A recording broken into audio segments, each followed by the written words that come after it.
السلام علیکم، welcome to G K competitive edge. No exit from Pakistan.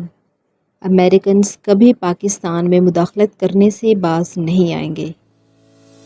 میں یہ بات بتا دینا چاہتا ہوں کہ ہم امریکنز پاکستان سے ایگزٹ نہیں ہو سکتے۔ ہمیں پاکستان کی فوج پر نظر رکھنے کے لیے یہ ضروری ہے کہ ہم پاکستان کے ساتھ انگیج رہیں۔ یہ بات ڈینیل مارکے اپنی کتاب نو ایگزٹ فرام پاکستان میں لکھتے ہیں۔ Daniel Markey is an American author. انہوں نے اس کتاب کو لکھنے کے لیے 25 سال کام کیا۔ اس بک میں ڈینیل مارکے نے بڑی خوبصورتی سے، بڑے ڈیٹیل سے پاکستان اور امریکہ کے تعلقات کی ڈسکشن کی ہے۔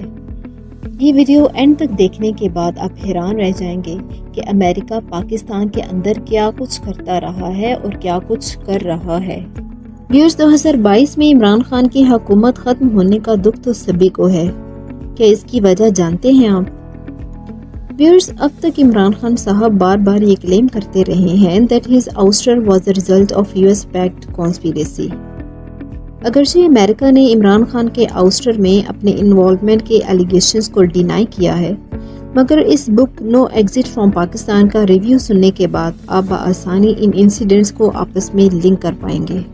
ڈینیل اپنی کتاب میں پہلی بات یہ لکھتے ہیں کہ امریکہ نے کبھی پاکستان پر اعتماد نہیں کیا۔ Americans have never trusted the Pakistanis۔ اگلی بات وہ یہ لکھتے ہیں کہ پاکستانیز کو ہم جتنے زیادہ پیسے دیتے ہیں اتنی ہی زیادہ وہ ہم سے نفرت کرتے جاتے ہیں۔ The more money we give to the Pakistanis, the more they hate us۔ اس بات کو اچھی طرح سمجھ لینے کے باوجود بھی ڈینیل اپنی کتاب میں یہ بتاتے ہیں کہ امریکنز پاکستان سے ایگزٹ نہیں کر سکتے۔ اس کی وہ 3 وجوہات بتاتے ہیں۔ پہلی وجہ یہ ہے کہ nuclear and missile program of Pakistan, دوسری وجہ یہ ہے deep relationship with Chinese civil and military establishment, and تیسری ریزن ہے the biggest army of Pakistan. Pakistan کا نیوکلیئر اینڈ میزائل پروگرام اتنا بڑا ہے اور اتنا ایکسٹینسو ہے کہ اس کے اوپر نظر رکھنا ضروری ہے، اس لیے ہمیں پاکستان کے ساتھ مسلسل انگیج کرنا پڑتا ہے اور مسلسل انگیج رکھنے کے لیے کوئی نہ کوئی ایکٹیویٹی کرنی پڑتی ہے۔ دوسری بات ڈینیل لکھتے ہیں کہ پاکستان دنیا کا وہ واحد ملک ہے جس کی چین کے سول اور ملٹری اسٹیبلشمنٹ کے ساتھ بہت گہرے تعلقات ہیں، تو چین پر نظر رکھنے کے لیے پاکستان پر نظر رکھنا اشد ضروری ہے۔ تیسری بات یہ ہے کہ پاکستان کی فوج اتنی بڑی ہے جو نہ صرف ایک خطے کو، ایک ریجن کو، بلکہ پوری دنیا کو ڈیسٹیبلائز کرنے کی اہلیت رکھتی ہے۔ لہٰذا ہمیں پاکستان کی فوج پر نظر رکھنے کے لیے ضروری ہے کہ پاکستان کے ساتھ کسی نہ کسی طریقے سے اپنے آپ کو انگیج رکھا جائے۔ یہ 3 بڑی ریزنز ہیں جس کی وجہ سے امریکنز پاکستان کے ساتھ اپنا تعلق بنائے رکھتے ہیں۔ ڈینیل اپنی کتاب میں مزید لکھتے ہیں کہ ہم نے آج سے 72 سال پہلے یہ فیصلہ کر لیا تھا کہ پاکستان کو ڈیولپ ہونے کی اجازت نہیں دی جا سکتی۔ ہم پاکستان کو عالم اسلام کو لیڈ کرنے کی اجازت نہیں دے سکتے، اور اس کے لیے امریکہ نے کچھ طریقے اپنائے ہیں، اور وہ طریقے یہ ہیں کہ پچھلے 72 سال سے پاکستان کو کسی نہ کسی طریقے سے ڈسٹیبلائز رکھا، politically, economically, socially. We kept and managed Pakistan in destabilized position۔ تو پاکستان کو اتنا ڈسٹیبلائز رکھو جتنا کہ مینج کر سکتے ہیں۔ ڈینیل نے اپنی کتاب میں یہ بھی بتا دیا ہے کہ ہم پاکستان کو ڈسٹیبلائز رکھتے کس طرح سے ہیں۔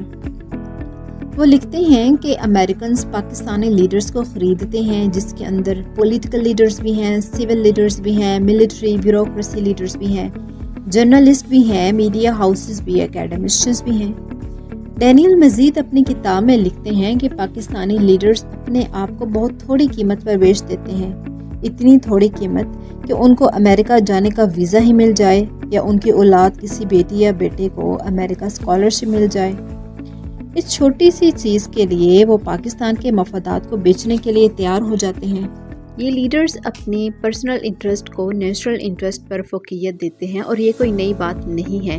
اس کا آغاز پاکستان کی ایمرجنسی کے ساتھ ہی ہو گیا تھا، جب سب سے پہلے لیاقت علی خان کا قتل کروایا گیا تھا۔ ان کے قتل کے تمام ڈاکیومنٹس اب ڈی کلاسیفائی ہو چکے ہیں۔ اس کے علاوہ ضیاء الحق کا پلین کریش مرڈر، بے نظیر کا بریٹل مرڈر، پھر عمران خان کے دور حکومت میں رجیم چینج کوآپریشن، یہ تمام انسیڈنٹس امریکن مفادات میں ہی شامل تھے۔ عمران خان نے اپنے دور حکومت میں بہت ہارڈ سٹیٹمنٹس دی، جیسے ایبسلیوٹلی ناٹ، اور یہ کہ ہم آپ کی جنگوں میں شریک نہیں ہوں گے بلکہ ہم آپ کے دوست امن میں رہیں گے۔ اس کے علاوہ کچھ ڈیسیژنز میں آپ کا انڈیپینڈنٹ سٹینڈز لائک افغانستان میں طالبان کی حکومت کو تسلیم کرنا، visit Russia just before Ukraine war. تو یہ independent stands absolutely not dehyphenation policy امریکہ کو ہضم نہیں ہوئی۔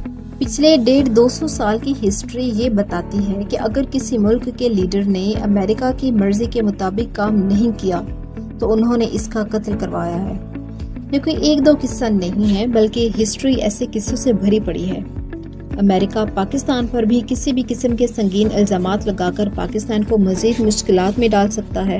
سو ویورز، میری آپ سب سے ریکویسٹ ہے کہ بحیثیت پاکستانی ہم اس بات پر غور و فکر کریں کہ وہ کن کے بچے ہیں جو باہر ممالک میں پڑھ رہے ہیں، کن کو اسکالرشپس مل رہی ہیں اور وہ کن کن پوزیشنز پر ملک میں بیٹھے ہوئے ہیں۔